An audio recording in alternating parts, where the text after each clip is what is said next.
Eu sou o professor Jack Draper, da Universidade de Missouri, dos Estados Unidos. Viajei aqui para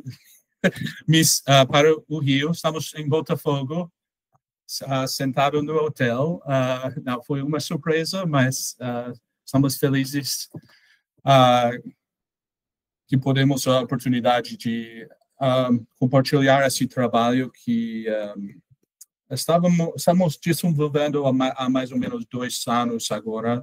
Estou como um professor expedito Leandro Silva aqui, meu colega e colaborador de muitos anos na cultura popular, antes na cultura popular nordestina, e agora estamos trabalhando com a cultura do Pará e da ilha de Marajó. E acho que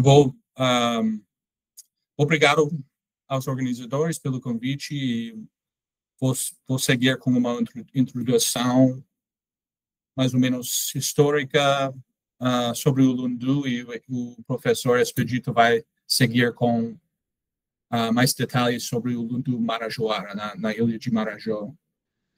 Começando com o Lundu, mas geralmente eu vou falar sobre alguns dualismos que formaram. Começamos com uma diferenciação da modinha. No século XVIII, vemos o começo de uma diferenciação ou nacionalização da modinha no Brasil.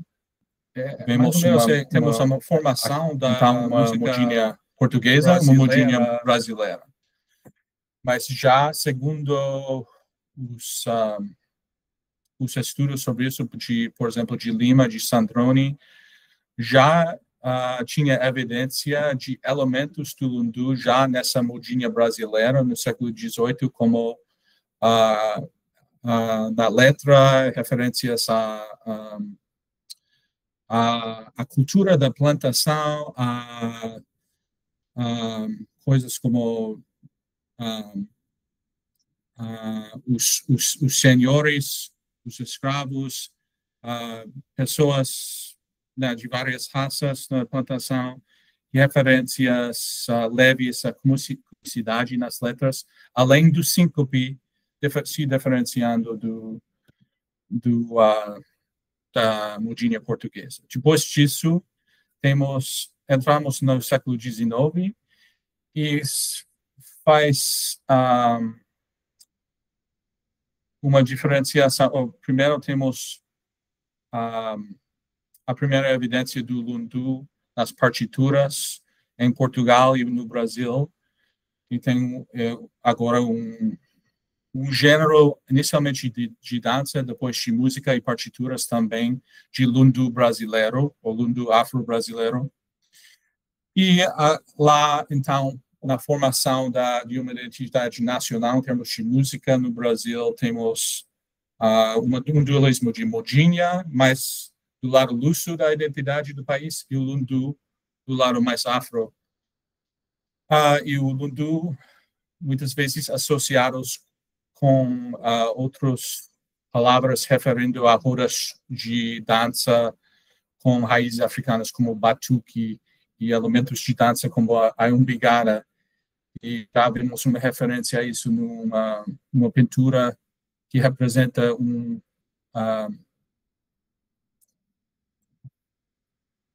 segundo Lima, um casal de negros vestido de branco que desenvolve o que parece ser a dança do Lundu. Ele tem que dizer isso porque não, na pintura mesmo, não tem referência a Lundu, mas parece outras descrições do Lundu daquela época. Vamos descrever mais depois. Lá no século XIX, começamos com referências à dança de Lundu, que tem essas associações com batuque, com uma dança de roda, com pares dançando, que envolve o toque dos corpos na umbigada.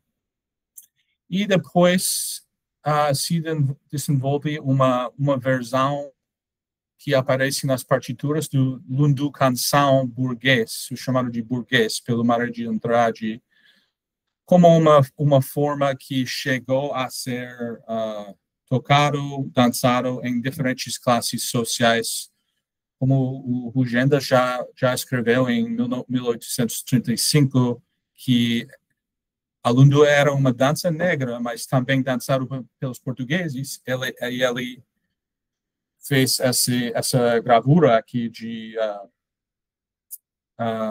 é um grupo de interracial de várias pessoas e é chamado essa dança aqui é chamada de lundu por ele. Estou trabalhando também com o conceito de distinção de Pierre Bourdieu nesse trabalho, que eu vou voltar isso depois em relação ao Lundu Marajoara. Aqui já vemos, estou vendo esses dualismos como ligado às classes sociais e raciais, uma mistura dessas distinções de numa hierarquia colonial e do Império. E, segundo o Bourdieu, essa diferenciação de uma cultura alta e baixa deriva da distinção dessa hierarquia entre elite e massa. E vamos ver ecos ou outros exemplos disso depois na história do Lundu. Segundo Maria de Andrade, o Lundu Canção chega a ser a primeira música nacional do Brasil, né?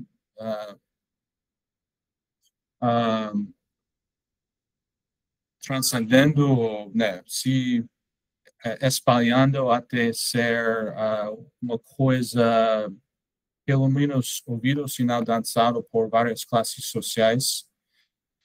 E isso foi já no século XIX, bem antes do mesmo que algo semelhante que aconteceu com o samba no século XX. Segundo os folcloristas no século XX, o Lundu quase desaparece ou quase desaparece, mas é melhor dizer que cai desse status nacional, de música nacional, e ficou ou sobreviveu mais no nível regional, local. Aqui é que vamos falar do Lundu nessa área do norte do país. Vemos, de novo, um processo de diferenciação do Lundu que o professor Expedito vai descrever mais nesse contexto marajoara. E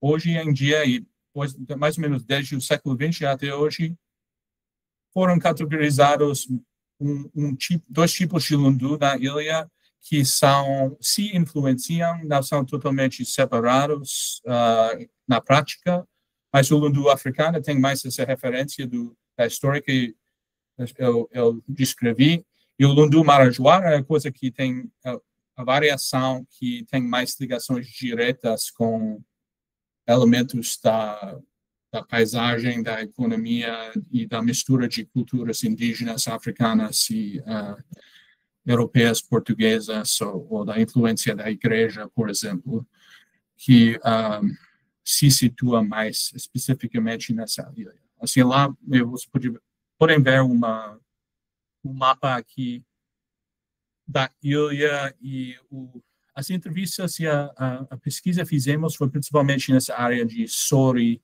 que tem uma das cidades principais da ilha, e tem vários grupos parafolclóricos e de mestres de Lundu e Carimbola.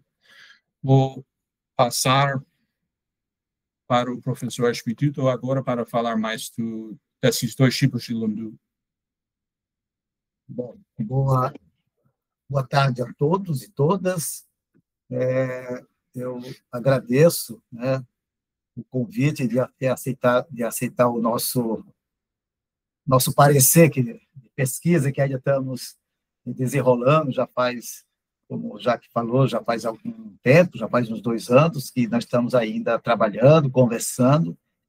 Eu quero situar, partindo do princípio para situar o Lundu africano, melhor dizendo, lundu de matriz africana do Marajoara, isso é bom a gente pensar, porque, como o Jacques falou agora há pouco, o lundu ele já foi essa característica, usando a expressão do Mário de Andrade, ele já foi essa música brasileira no sentido de uma expressão nacional, primeiro gênero, estilo musical da nossa cultura musical brasileira. No entanto, quando foi em 2004 que eu estava fazendo a minha pesquisa de doutorado, lá em Belém, eu pesquisei sobre o brega paraense, a influência, o carimbó e a influência da música caribenha no Pará, eu via muitos relatos sobre o lundum, mas era o lundum marajoara que se falava, né? Que foi daí que nasceu, já que nós já vimos trabalhando outras temáticas, da gente fazer isso e da gente ir lá, né? E o lundum marajoara, ele é ligado, o pessoal de lá se fala com muita segurança, e o pessoal também de Belém e de outros, né, da região do Pará, também faz a mesma referência, que lá é ainda ainda pode-se dizer que tem uma espécie de uma característica mais autêntica, não no sentido de pureza, mas uma autenticidade com a sua vinda da África. Ele é mais africano, um paraense, né? E aí ele se desloca, para a gente entender como é esse africano, se desloca pelas fazendas de búfalo, né? Onde os vaqueiros que são os cantadores que tocam e que cantam o lundum da sua forma e que dançam. E nas fazendas ele vai sendo desenvolvido e é uma música, uma expressão lúdica que mistura o trabalho e o lazer.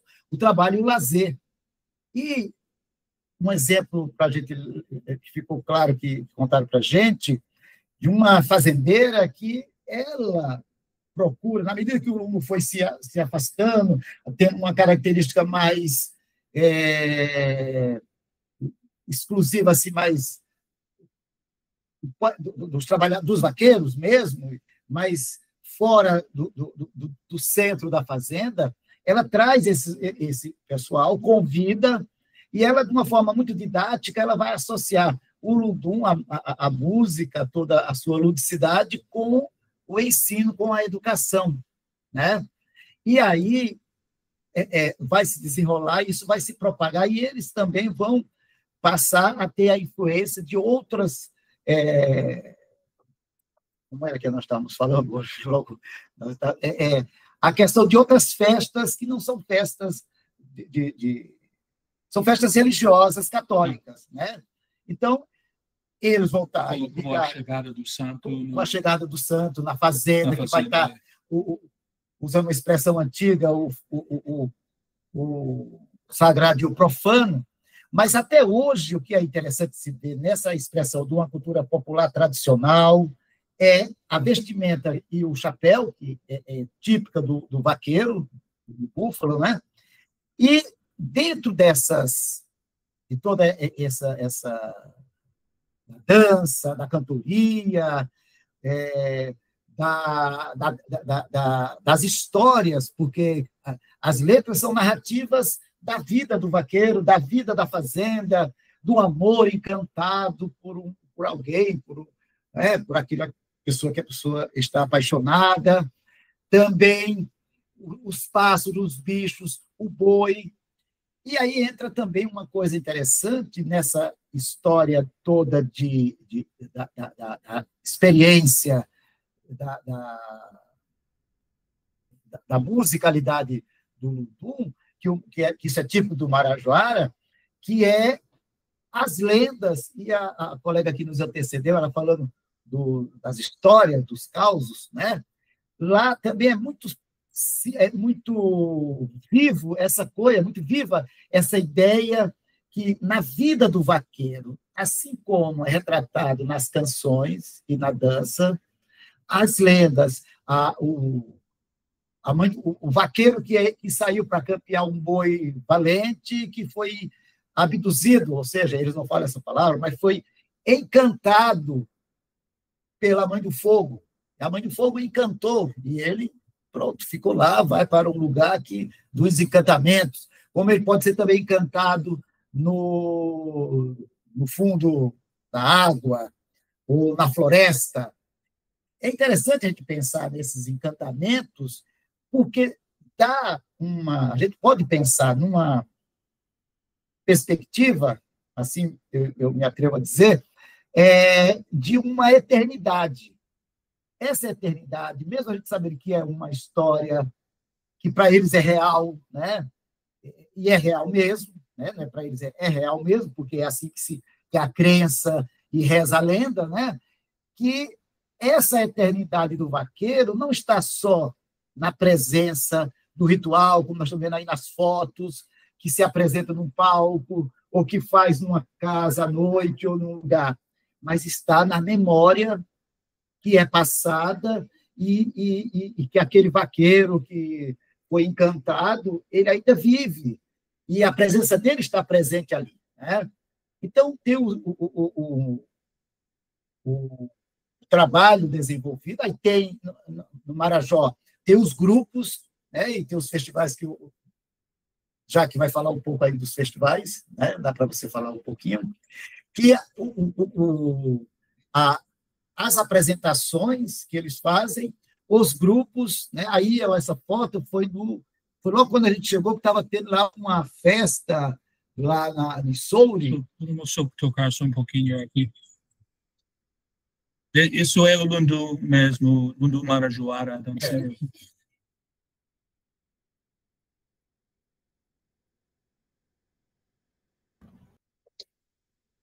Professor, está sem som.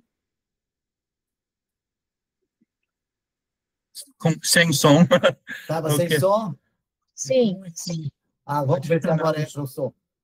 É uma pena, se tiver sem som não vai dar certo. Mas estava dando para acompanhar. Então, essa foto, enquanto já que vê aqui o som, essa foto, essa imagem e outras que a gente pôde, né, é exatamente uma dança que toda a coreografia que acompanha a melodia, lógico, que é dentro de como se fosse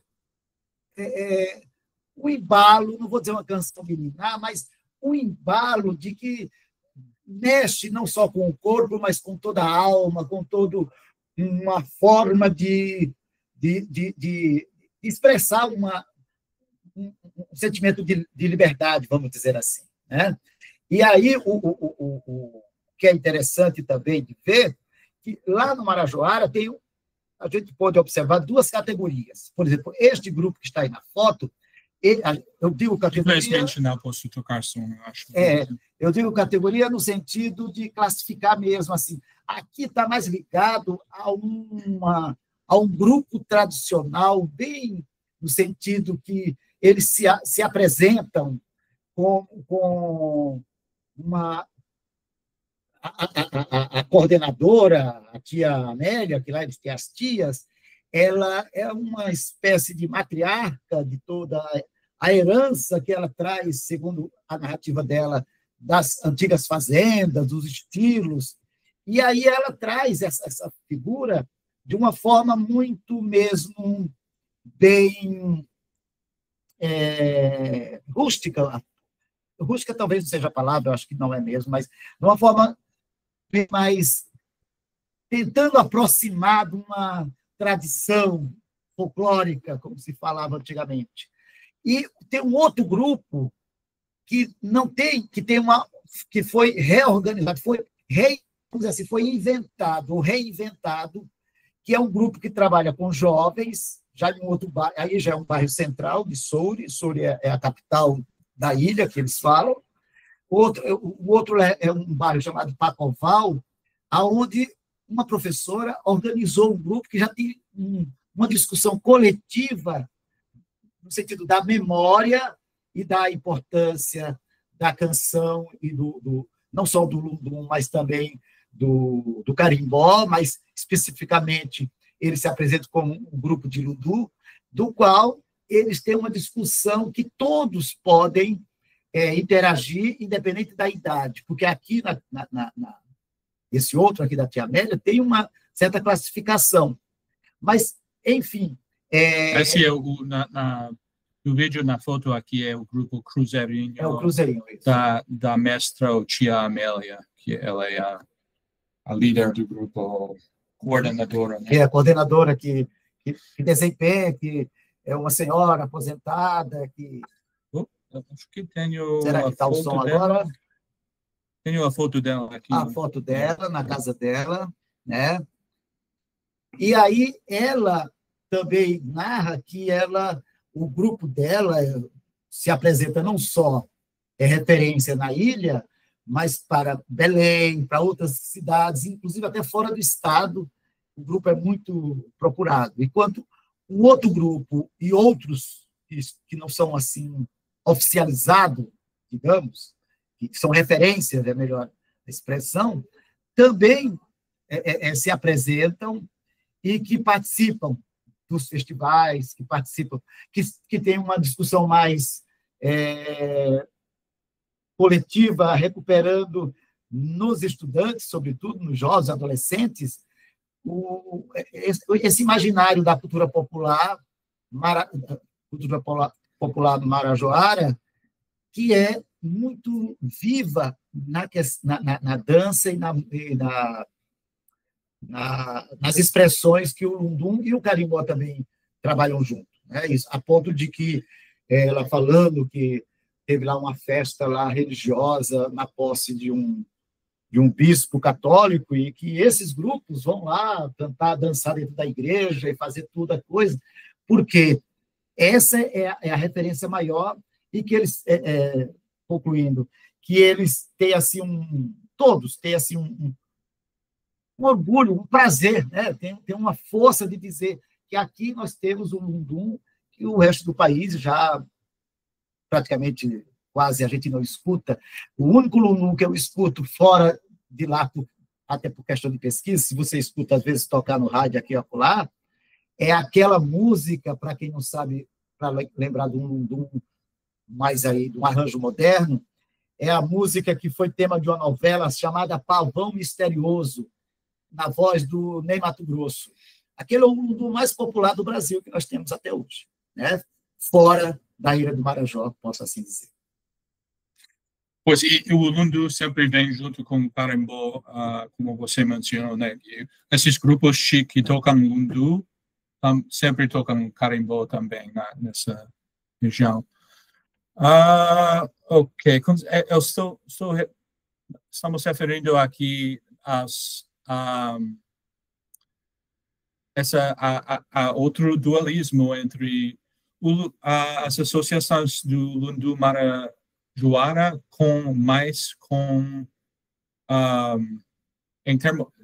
falando sobre a situação de uma hierarquia ou a interação de diferentes classes sociais quanto à música popular. Vemos no caso do Lundu Marajoara a formação do gênero que aconteceu nas fazendas, como a famosa Fazenda Tapera, a mais famosa talvez, que foi uma referência da Tia Amélia, que ela disse que nos anos 80 ela foi para, junto com várias pessoas da comunidade em Soria, eles foram para visitar a fazenda, que já estava lá há décadas, e para pesquisar o Lundu preservado lá nessa fazenda, que é como um lugar de o Lundu Marajoara mais autêntico. E foi um Lundu que, como é descrito aqui um pouquinho nos slides, que foi tinha uma variação de roupa e de tipo de dança, que foi uma combinação entre os donos da fazenda e uma dona fazenda da fazenda famosa da Fazenda Tapera era a Dona Dita, Dona Dita Akauaçu, acho que é o nome dela. E ela era como uma, né, ela ajudou também a formar esse gênero, junto com a ideia do que os padres da igreja disseram que foi aceitável em termos da roupa e o tipo de dança que podiam fazer no contexto das comunidades das fazendas. Formaram esse Lundu Marajoara. Assim, vemos isso como um exemplo de um gênero que, né, se distinguiu do lundu africano, com influências de várias classes, e é mais eu vejo isso como mais um eco dessa história de colocar um lundu mais alto, ou mais aceito por várias classes, e outro lundu que tem mais a ver com as raízes africanas do gênero. Mas tem gente também, por exemplo, na Maoeste Costa tem uma entrevista com o mestre Damasceno, que ainda é um mestre importante de carimbó na ilha, que ele não enfatiza, ele até desenfatiza a diferença entre os dois tipos de lundu. Assim, não é que, né, a ideia aqui é que tem várias histórias da comunidade, histórias sociais, culturais, que representam, né, vários aspectos de diferentes matrizes culturais e o mundo social da fazenda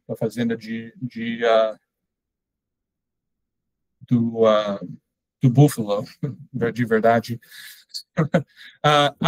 Falando disso, eu queria concluir com o exemplo de um vaqueiro famoso que é retratado em lundus famosos como o lundu Preto Juvencio, de Mestre Chiquinho. Isso é o Preto Juvencio.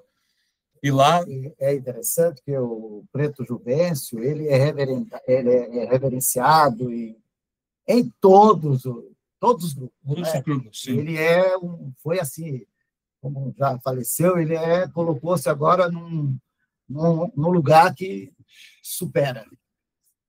E ele parecia uma encarnação mesma do vaqueiro caboclo marajoara ideal, que representa, através no caso de Juvencio mesmo, na participação mesmo nas danças de lundu, mas também como vaqueiro mesmo, e como os mestres de lundu e carimbó descrevem a vida dos vaqueiros nas letras. Vemos toda essa a experiência de ser um vaqueiro, um trabalhador rural, nesse contexto da ilha, com o vaqueiro tem um respeito estamos falando, pela beleza da natureza lá, e também dos perigos, que algumas lendas representam os perigos da natureza que podem ser até letais, né?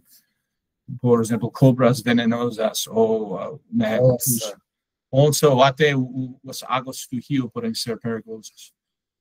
Pois, o vaqueiro valente marajoara sabe lidar com tudo isso e respeitar a natureza lá. Por isso, podemos considerar ele como e também outros como Procópio e outro famoso, como um agente folk cultural, um símbolo da identidade local que mantém esse diálogo entre as matrizes culturais do local, como as matrizes africanas, indígenas.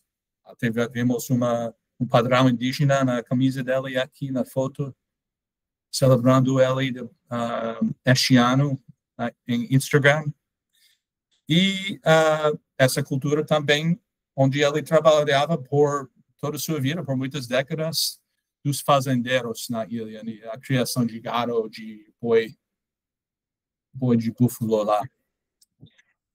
Acho É, que talvez só fechar. complementando, essa ideia que a gente está aqui fazendo uma breve reflexão e que a gente observa e que é visível lá entre o pessoal, é que talvez por essa característica, essa autenticidade, vamos dizer assim,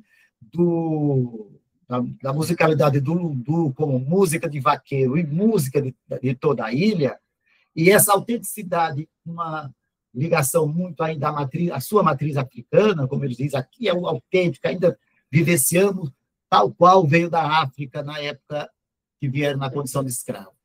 Isso se deu, essa autenticidade, talvez tenha sido, e é bem provável, por conta do isolamento que a ilha ficou durante décadas e até séculos, né? Desde muito tempo a ilha era isolada, não tinha contato com o outro lado, né? Com a região do Pará como um todo, e nem com a Amapá, que também era Pará, que precisa pegar um barco e andar horas para chegar no Amapá.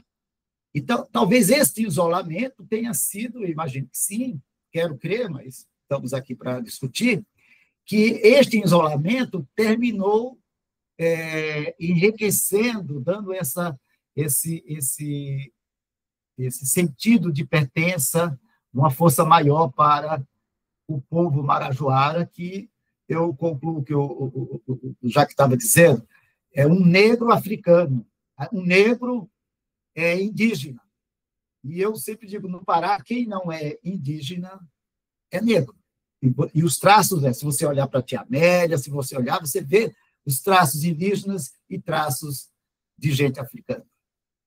É isso. Eu queria só, como nossa bibliografia, aqui só mencionar porque ele faleceu recentemente, o Carlos Sandroni, que nos ajudou muito com um capítulo sobre Lundu, no seu livro Feitiço Decente, sobre a história do samba, mas ele analisou essa história do século XVIII e XIX do Lundu nesse livro, e ele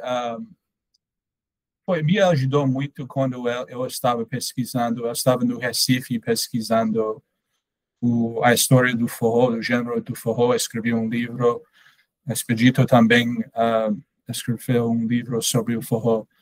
E Sandroni foi, em termos de mestres, eu acho que ele foi um mestre de etnomusicologia e da cultura popular, música popular brasileira. Assim, eu queria notar o falecimento dele, que ele contribuiu muito para a documentação e o reconhecimento nacional da música popular nordestina. Tá, obrigado. Isso. Bom, professores, obrigada por essa fala tão importante. Obrigada por participarem do nosso GT mais uma vez, né?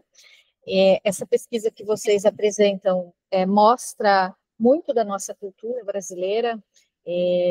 A gente pode pensar no lundu, a gente pode pensar no fandango caiçara, a gente pode pensar em tantas manifestações populares, né, práticas populares que têm histórias muito semelhantes no sentido de interculturalidade, no sentido de mudanças, e o professor Expedito acabou respondendo a minha dúvida, né, porque eu fiquei me perguntando por que naquela região o lundu se manteve mais próximo das raízes africanas, né? E eu fiquei pensando, provavelmente, é uma hipótese, né, a questão da região em que se encontra, né? Talvez uma região eu não conheço, mas não com tanto contato com outras culturas, né? Mas é muito interessante porque o lundu, não só aquele que se apresenta mais tradicional, mas os outros que vão se aculturando com outros elementos, a depender de cada região, ele também mostra, e aqui eu vou usar um pouco do Rufino, né? Ele também mostra como os povos indígenas e africanos criaram suas próprias tecnologias para que as culturas não sumissem, não fossem, de fato, apagadas, né? Porque foi o projeto colonial desejava isso. Então, mesmo que ele tenha se transformado, foi uma forma mesmo de sobreviver, né? E de fazer com que a cultura se mantesse, né? Então, acho que isso mostra muito da nossa história cultural no Brasil, das nossas transformações. É um trabalho muito lindo, o trabalho que vocês apresentam e desenvolvem, viu? Eu queria agradecer mesmo. Então, a gente agradece, obrigado, e estamos na mesma, todos nós na mesma jornada à busca de cada vez mais dessas revelações, como você falou, professora, associando com outras manifestações, que é exatamente o universo da sabedoria popular, é exatamente assim, né? São semelhantes, têm suas especificidades, suas peculiaridades, mas estamos no mesmo barco. Num barco de sobrevivência. Uma dialética de cultura de raiz, vamos dizer, ou dessas matrizes diferentes do Brasil, presente tão forte, né, matrizes indígenas e africanas tão fortes, mas dialogando sempre com, talvez, como você disse, pelo menos em grande parte uma questão de sobrevivência, mas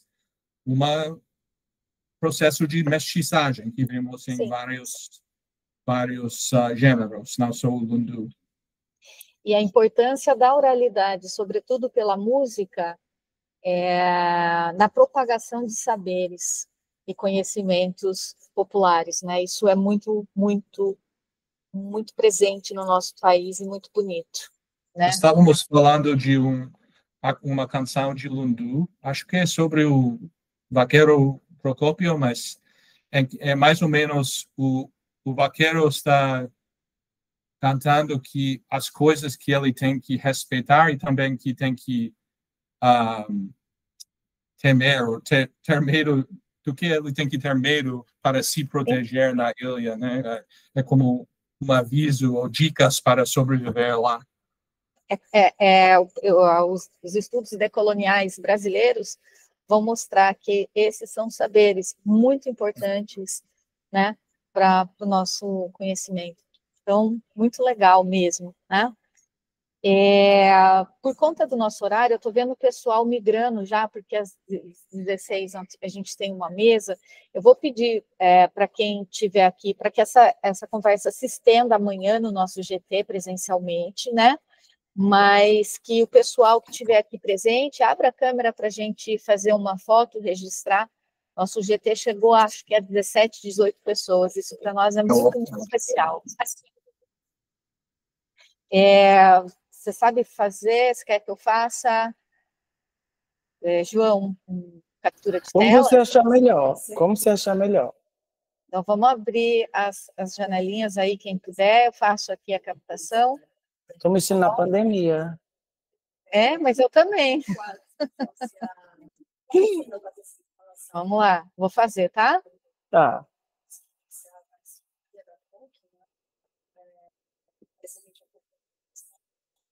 Aqui estamos, prontinho. Pessoal, muito obrigada por essa tarde, viu?